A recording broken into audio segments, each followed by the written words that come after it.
Hi, I'm Tim Can.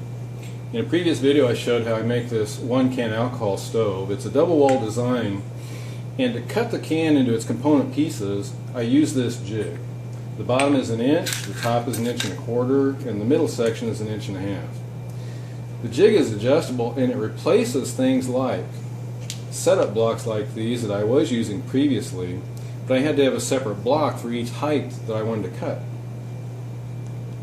Some people will use a razor blade or a box knife blade and hold it on something and rotate the can against that blade to score it.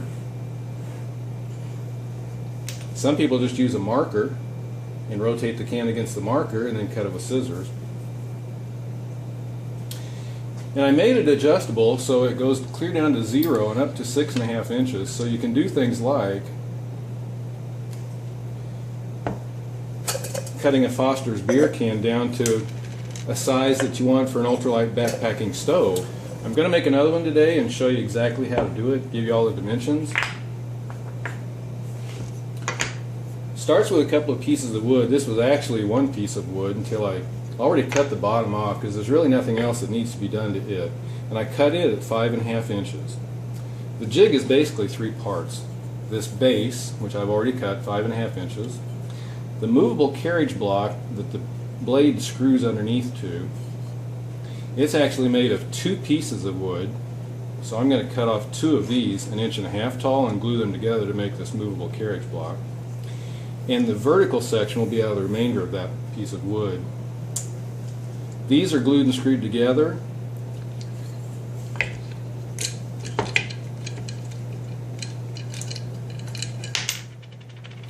The movable carriage block that has the blade screwed under it has a bolt buried in it.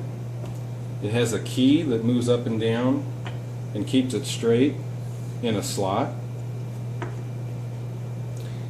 And I use an adjustable plastic knob.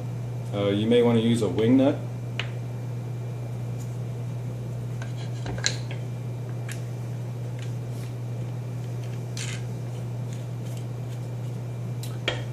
So here's the hardware. This is a toilet bolt or a flange bolt available in the plumbing section of hardware stores because it's used to bolt toilets down to the floor. And I'm going to use another plastic knob. Again, you could use a wing nut. The toilet bolt is 1/4 inch by 1 3/4 inch.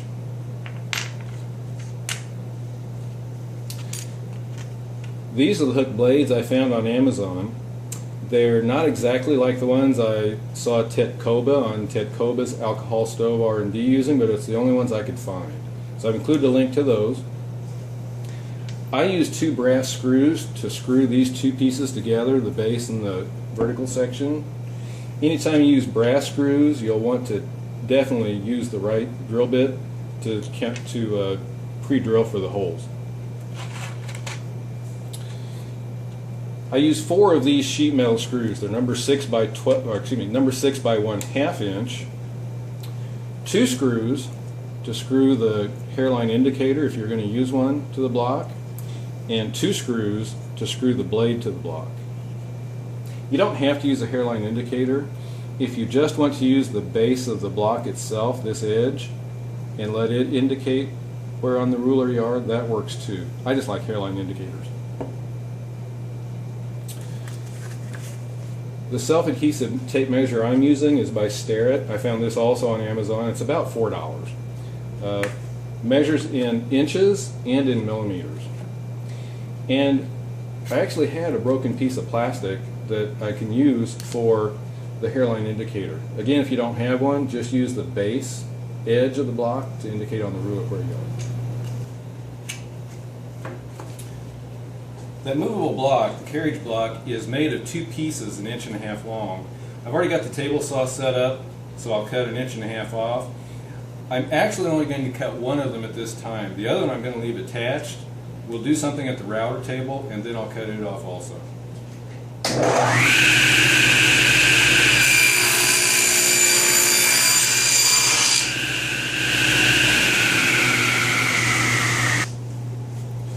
The remaining piece of stock is going to be the vertical section plus another 1.5 inches of the second half of that carriage block. and they both need a groove routed in them down the center. I've got a 1/4 inch straight bit raised up a 1/4 inch above the table, and the fence set as close to center as I could eyeball it. And that's okay. If it's not centered, that's good. I'm going to route a groove one direction, I'll flip the stock and route it back the other direction, and then I'll have a perfectly centered groove.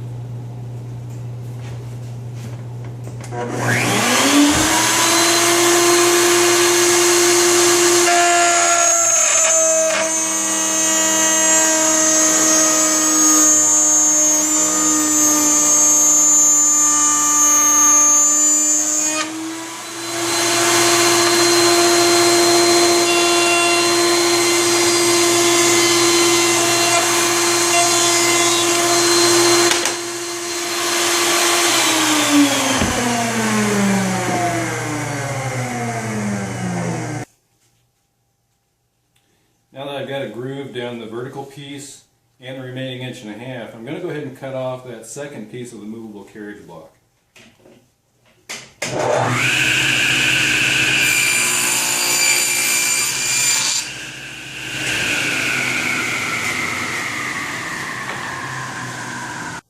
I've joined these two with a simple rabbet.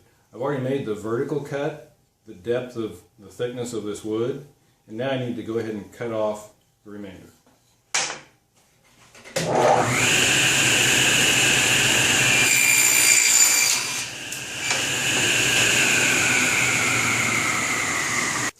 I need a through slot part of the way in that groove. It stops 1.5 inches from the bottom and 3/4 of an inch from the top. But it fits the same groove. So I haven't moved my fence at all. I did add stop blocks so the stock would stop at the right spots. And I raised the router bit.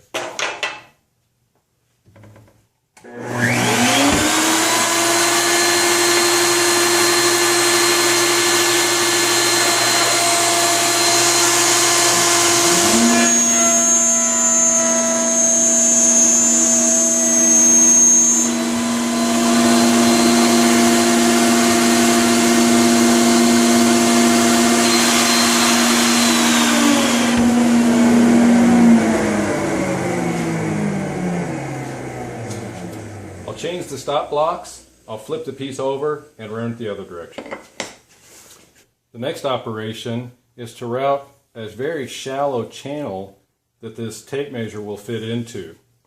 It has some thickness, so I don't want it just resting on the surface. It will bind against the hairline indicator.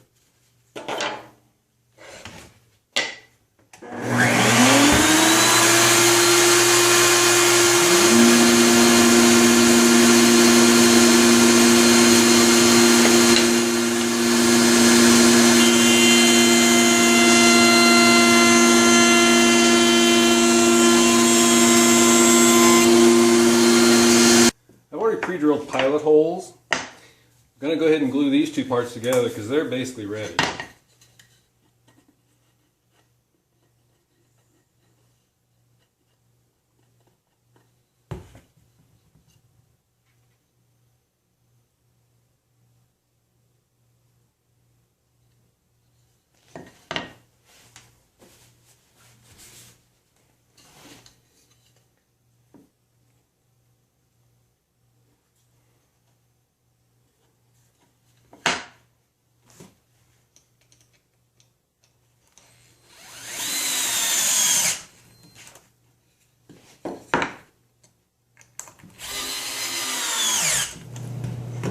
I'm going to turn my attention to the movable block.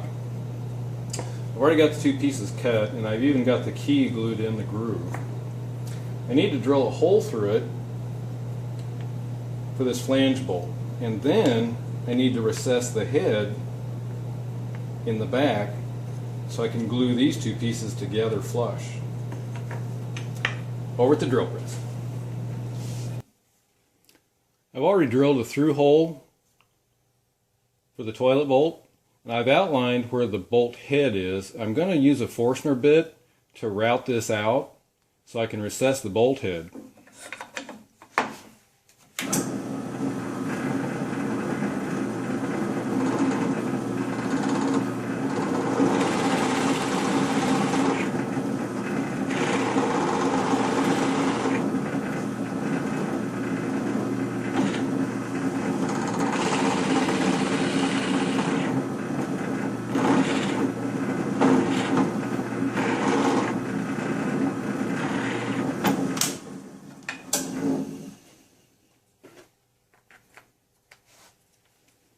nice fit. Now I can glue the two pieces together flush. I use this kind of hook knife, hook blade, to score this broken piece of plastic down to about 1/2 inch by 1.25 inches. And I scored another line down here that I'm going to fill with ink.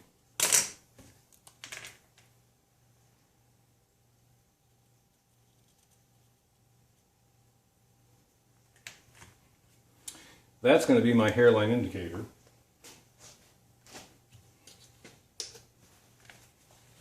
I'll clean the excess off with a little bit of alcohol.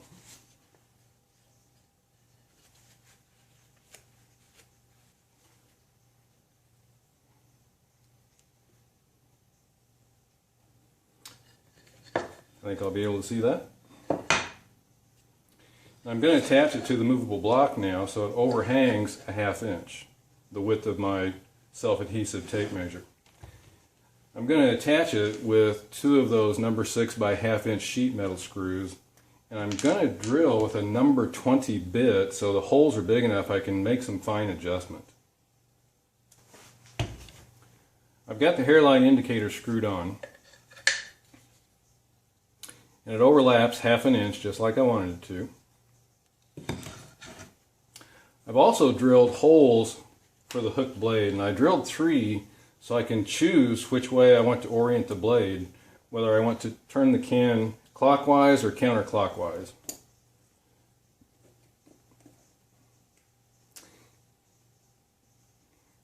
The correct overlap for the blade is a bare 1/16 of an inch, and that edge should be parallel with the face of the block. That's what I found to be the optimum angle of the blade.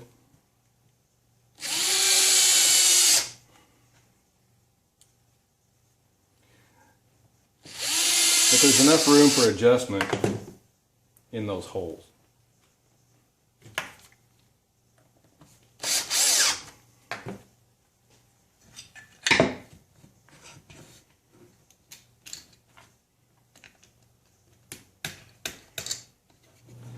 The last step is to attach the self-adhesive tape measure. I've already cleaned off the channel with alcohol, and I measured up and adjusted the block for exactly 1 inch. I mark where the hairline indicator points,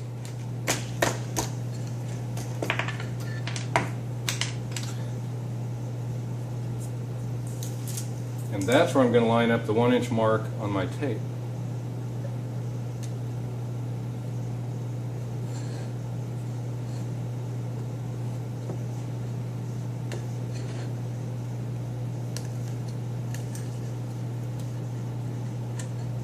Carefully.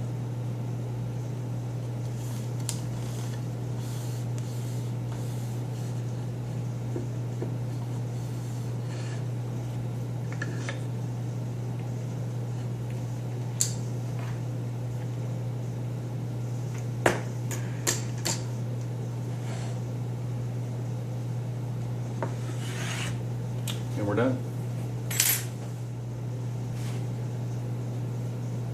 Thanks for watching.